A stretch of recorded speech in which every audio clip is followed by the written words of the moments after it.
Alright guys, what to do? It is your boy Exia back with another video, and this today's video we're gonna go about credit. Credit. What is credit? How can you get better credit? And just generally, what are the factors that total up your actual credit score?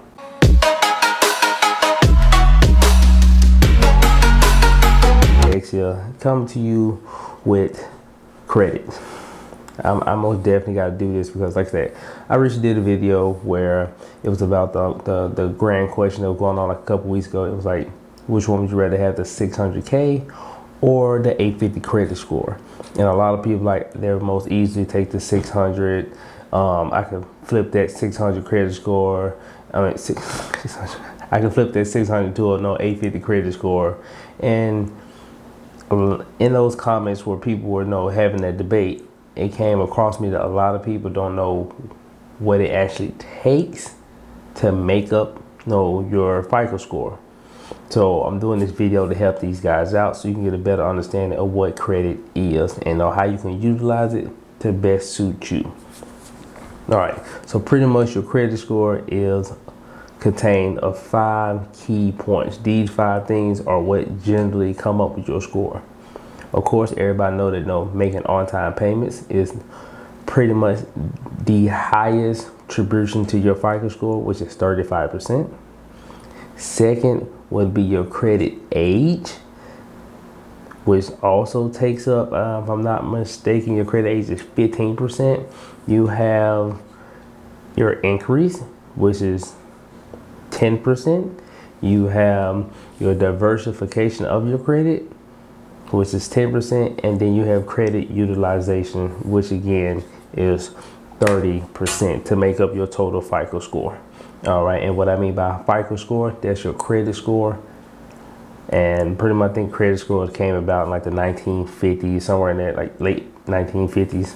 They came up with the idea of the credit score. So it's been around for a minute. But the reason why the credit scores are just so important is because without a good credit score, you can end up paying so much more for the most smallest things: a house, a car, anything that you can actually finance. If the interest rate on it is so high, it's not worth it. And the reason you would get a high interest rate is because you may not have the credit to back up what you're saying. And in life, everybody knows, whether it's in business or when you're just talking to friends or just y'all trying to have a debate, whatever the case may be, having facts to backline you when you're having a discussion just make you it just give your point more validation. And pretty much that's what your credit score is validations of what you're trying to say. You want to go buy you a house. Hey, I want that house. And the first question is, hey, can you afford it? Trust me, I can afford it. And they say, okay, prove it. How you will prove it is that credit score. That is your validation. Say, hey, I make my payments on time, no matter what. I don't get too far into debt. I make sure I manage my debt. Is what your credit score does. It is your validation to back your word that you can afford X product. Now, one of the things that people didn't understand when it came to actual credit scores was the fact that you just can't spawn a credit score. And just generally didn't know a lot of things about credit scores. Like I said, so much to know about credit scores, it's ridiculous. And one thing I would assist anybody who's trying to get their credit together: get a credit card. And I know a lot of people frown upon credit cards, Dave Ramsey. And a lot of people just don't know what credit cards are and how to properly use them. And thus, you tend to steer clear of credit cards. Where actually, avoiding those credit cards, you're avoiding a huge part of building your credit score. Because to give you another scenario here, what a credit card is another way to validate yourself. See what I'm saying? say you say, hey, I'll pay you back. Everybody say, how? Right? What makes you say I can trust you to pay me back? You're more reliable, you yourself, if you've had two people come to you and say, hey, I can pay you back if you lend me money. You're more reliable to lend money to the person who has more money at their disposal versus somebody who does not. And what I mean by that is when you have a credit card, you get a card with a credit limit. So say you get a credit card with Capital One and your credit card limit is $1,000. Now, with that being said, if you go to a bank and say, hey, I want to purchase something, they look at, your credit card. Okay, let's see how much money is he responsible for. How much money is he responsible for? How much money can we trust him with? And they start to look at you. You're already responsible for $1,000. Now let's see how you've been doing that $1,000. Have you been maxing it out? Have you been using all of it? Have you, been paying it back on time? Like, how does that work for you? And this is where the credit card really shines, because it's always an active account. You can get a car note and they'll disappear after you pay it off. You can get a house, once you pay it off, it disappears. But if you get the credit card and you continue to renew it, that will be an active account for you for all time. So the longer you have the account, that helps your credit length. You know what I'm saying? The credit age I was telling you about, that's what that does. The longer you hold the account open, the better. Now, the credit limit, which would be the $1,000 in my, what I'm telling you, that helps your utilization. How much of that $1,000 do you actually use per month? You know what I'm saying? If you was to max it out, hey, we don't know. You're pushing the envelope right there. We understand you did pay it back, but why are you using so much money? Is what the bank is going to think. Now, on the flip side, say you only use $300 of that $1,000 a month and you pay it back. Now you're looking more like you can actually manage your money, because you're not even using half the money that we're giving you. You're just using 30% of it. And that's the goal of the credit card. Use 30% of your utilization. Keep it below 30%. And that way they know you have the means to pay all of it, but you're not even going to that point where you're going to use it all. And like I said, there are variations of credit card. So another thing about your credit score, that credit score can range from anywhere between 300 and 850. Now, the odds of somebody having a 300 is very slim. If they're, just, even if you have bad credit, you're probably around the high 400, 500 mark. I don't think I've ever actually came across anybody who was at a 3. So, but you can't go as low as that and as high as 850. Now, with that being said, there's a number differential to help pretty much grade your credit score. So pretty much 300 to 579 would be considered a poor score. Anywhere between 580 and like 699 to 700 would be fair. From like 701 to like probably about 750, you would consider like good, like oh yeah, you very good with your credit score. And anywhere between 800 and perfect is pretty much excellent. You that guy, you do it all.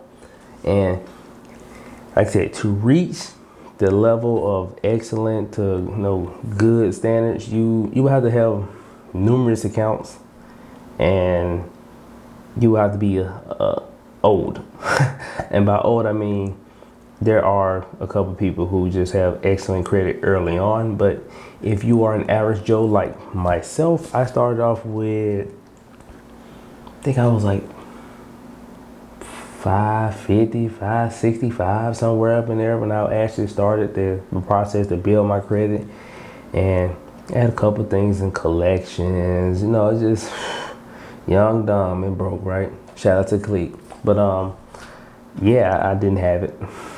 I wasn't thinking about it. I was pretty much just trying to live. And as I got to the point where, hey, I need to get myself together, I started looking to my credit, and you realize collections hurt. And by what that means is avoid collections by all means, because even if you get something in collections and you talk to that lender, you let them know, hey, I was young, I was doing the most, and they agree to settle out with you, and you go back and you pay those past balances, that negative remark still remains on your credit for 7 years. Now, with that being said, there are ways to get it removed, but there will require you pretty much to handwrite you a letter or type and send that in to said lender, pleading your case to see if they will remove it. And they are not obligated to, but sometimes if you talk to them and say, hey, I will pay it, a lot of times they will say okay, and y'all will come to a settlement, you will pay it, and be very adamant about, hey, can I get a letter to verify that it's been squashed, it's been dealt with. And 9 times out of 10, like I said, a lot of times they will take that, but even so, even if it was in collections, it still is a negative remark on your credit for up to 7 years. After 7 years, it's gone. But at the same time, it was there for 7 years. And when you're trying to get your life together, 7 years is a long time. And it doesn't take a lot to really like screw your credit up. So be very wary of that, guys. Like, avoid collections by all means. All means. And you can always check your credit score. I know back in the day, people used to say, don't let people run your credit because, it can affect you. That is true. And I know a lot of people used to let people run their credit just so they can check their credit score. It's a dawn of a new age. You have multiple sites that just let you pull your credit score for free. Pretty much any of the big banks, Wells Fargo, Chase, American Express. No, a lot of them have these, especially if they offer credit cards. They have pretty much a perk, as you would say, where you can just access a way to look at your credit score through them, your FICO score or whatever. You have Credit Karma, which is free. A lot of people use. You have Credit Sesame, which is also pretty good that a lot of people use. You can use these to monitor your credit and just overall see where you're at. And then they give you tips and helpful things you can do to help boost your credit score. I have one with American Express, Capital One, and I do use Credit Karma. Now, the thing about using these FICO scores, they can be off. Like, say Credit Karma say, hey, you got a 780. Now, it's estimating due to your credit report that if everything was a 1, you will have a 780. But of course, if you're building your credit and working on it, that may not be the case. So most likely, that score is going to be a little off. And from my understanding, I've seen my Credit Karma score, and then I've actually went and purchased something, and I got the letter in the mail that shows what they pulled from my credit score. It could be off by a lot. I've seen my credit score on Credit Karma, and it be up to $89. I said dollars. Wow. 89 points off from the actual score that was on Credit Karma. So be wary of that. Just because it says, hey, you have this, that may not fully be it, but it could be it based off their calculations. Another thing you need to know about, just know to be wary of. There is a difference between your credit score and your credit report. And that's why you should really utilize the annual credit report. You get to pull one time a year for free, no charge, from annual credit report. And I think this is an amazing feature that everybody should use, for the simple fact, a credit score is just your credit score. Your credit report is going to show your whole credit profile, tell you every account you've ever opened, however many missed payments you've had, if you were late 30 days, 60 days, or 90 days late. It's going to let you know all of these things, let you know if you've been in collections with these people. It's going to give you the whole shebang. And you want to pull this at least once a year so you can Make sure there's no funny business going on with your credit report, because if it was something reported and you yourself did not do it, you can dispute that and get that off you. And that's a good thing, because like I said, inquiries are 10% of your credit score. And especially if it's something that sends you into collection, that's a negative remark. You do not want those problems. So always look at your annual credit report. Fun fact, due to the pandemic right now, if you wanted to, you can actually pull your annual credit point once a month right now. Due to the pandemic, their annualcreditreport.com is allowing you to pull your actual credit report multiple times throughout the year. You can pretty much pull it once a month and they won't charge you anything. So if you're just looking to try to really build your credit through this time, look into that. That'll be a great benefit, so you can really get a full layout of your credit report and help you knock those remarks off, get things paid off, dispute things. I will also link that in the description for you guys. I feel like that's very, very important. I'll also link the description down there, Credit Karma and Credit Sesame, because these are tools that you can use to help really build your credit. In regards to credit scores, any questions, like I said, my Instagram is in the description. Send me a direct message, and I will most definitely reply and help you with that, so you can boost up your credit score to get to where you're trying to get to. But that's all I have to say today about this. My name is Exia. This is my YouTube channel. Like I said, I like to talk about personal finance, anything to help you, get that financial independence. And happy 4th of July to you guys. Don't forget to like, comment, and subscribe. It's your boy Exia, and I'm out.